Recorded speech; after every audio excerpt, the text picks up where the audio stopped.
Pemecatan Hasyim Asyari menjadi peringatan keras untuk pimpinan Komisi Pemilihan Umum lainnya untuk menjaga syahwatnya. Sebagai penyelenggara pemilu, KPU masih mempunyai beban berat untuk melaksanakan Pilkada serentak 2024. Akan banyak godaan yang akan datang sehingga pimpinan KPU harus dapat menjaga syahwatnya. Bagaimana seharusnya pimpinan KPU menjaga integritas? Untuk membahasnya pemirsa, sudah bergabung bersama kami narasumber ada Bang Ahmad Doli Kurnia, selaku Ketua Komisi 2 DPR RI, serta mantan Ketua KPU yaitu ada Pak Ilham Saputra. Selamat sore Bapak-Bapak semua. Selamat sore. Assalamualaikum warahmatullahi wabarakatuh. Waalaikumsalam warahmatullahi wabarakatuh. Nah, pertama saya ingin ke Bang Doli dulu. Ini ada satu statement kemarin yang kami dengarkan bahwa pasca Pak Hasyim Asyari ini dipecat dari Komisi 2 khususnya dari Golkar mengatakan supaya Ketua KPU bisa menjaga sikapnya begitu. Apakah ini kaitannya hanya dengan unsur syahwat dalam artian kasus asusila ini atau mungkin in general juga demikian?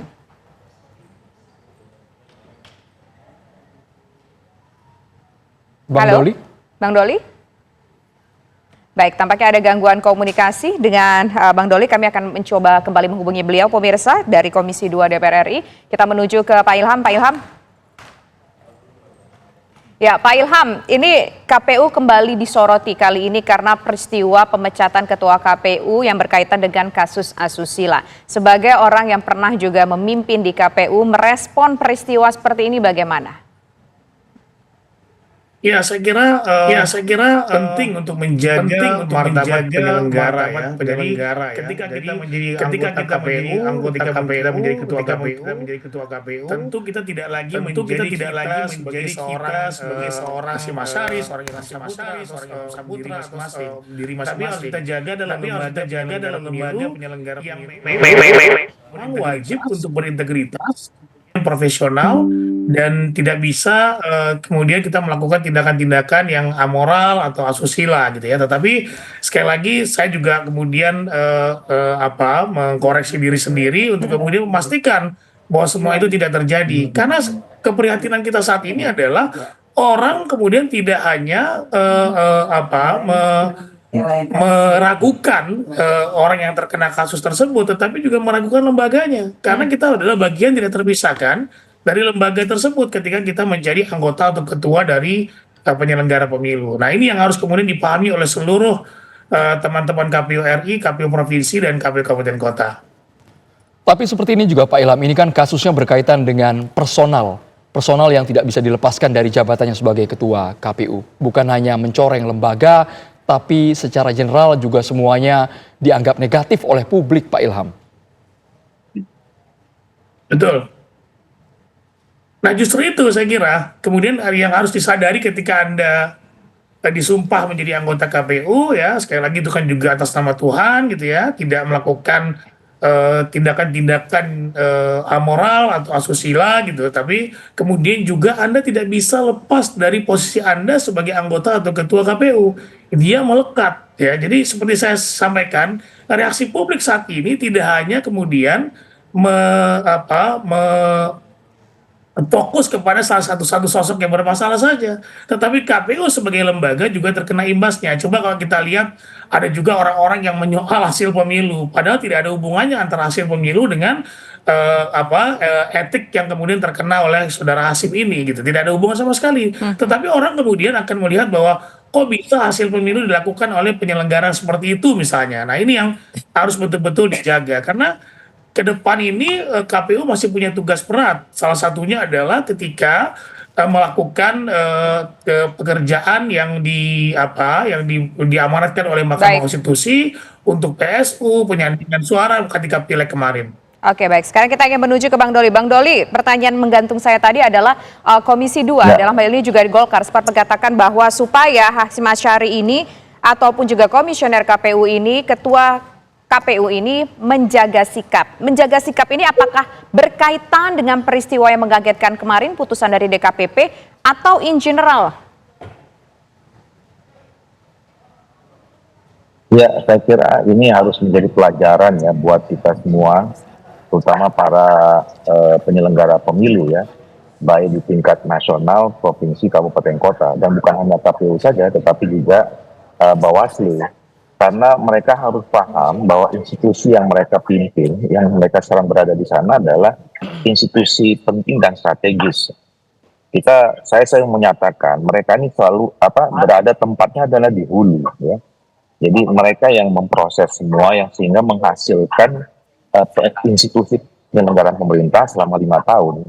Nah, jadi sebetulnya mereka ini bidannya. Nah, kita bisa bayangkan kalau yang menghasilkan produk atau institusi yang menyelenggarakan pemerintah selama 5 tahun ini bermasalah, ya tentu kita khawatir nanti juga akan berdampak kepada produknya, walaupun tidak ada hubungannya langsung ya urusan dengan masalah Hasyim Asyari pada kali ini.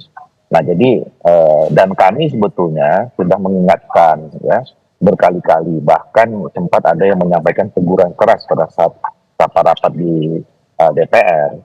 Nah, itu kami lakukan karena sebagai bentuk tanggung jawab moral kami ya, bahwa karena mereka yang memilih dan menetapkan itu adalah Komisi 2, makanya kalau ada hal-hal yang kami anggap terindikasi terjadi penyimpangan, kami cepat merespons dan kemudian memberikan masukan, saran, teguran ya, baik biasa-biasa saja maupun keras. Nah, apalagi kasus yang dihadapi oleh Hasyim Asyari ini kan udah berulang sebetulnya ya.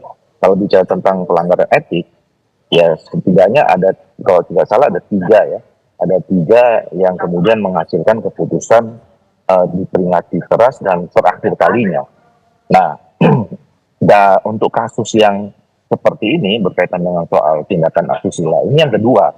Ya, kalau kita dengar pernah ingat dulu ada soal wanita emas, nah waktu itu juga dikasih teguran keras. Nah, karena sudah diulangi 2 kali, maka di atas teguran keras yang terakhir kali ya saya kira ya apa yang putuskan oleh DKPP ini yang memberhentikan sebagai anggota. Nah, jadi sekali lagi menurut saya ini kita ambil hikmahnya ya. Kita ambil pelajaran buat kita semua, terutama dengan penyelenggara pemilu. Tidak ada yang kebal hukum, tidak ada orang yang merasa paling hebat.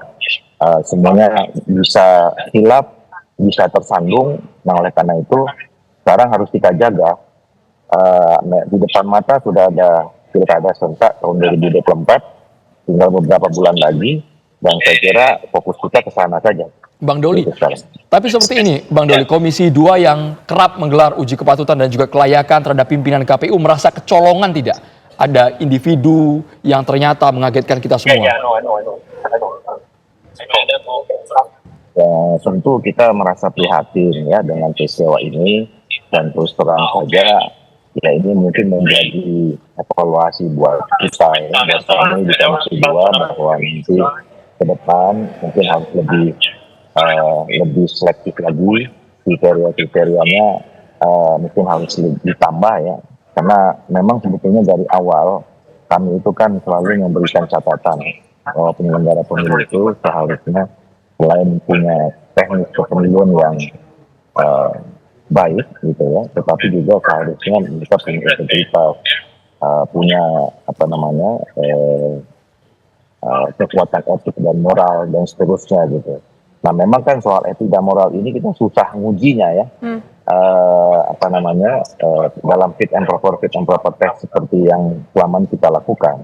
Nah, mungkin ke depan harus juga dibuat satu mekanisme atau konsep seleksi yang juga lebih holistik, melihat seseorang calon-calon komisioner ini untuk bisa menjadi orang yang cukup baik ya. Jadi bukan hanya sekedar masalah soal teknis kepemiluan, memahami regulasi kepemiluan, paham tentang soal peraturan perundangan, tetapi juga yang bersangkutan harus mempunyai integritas, kekuatan moral dan etik.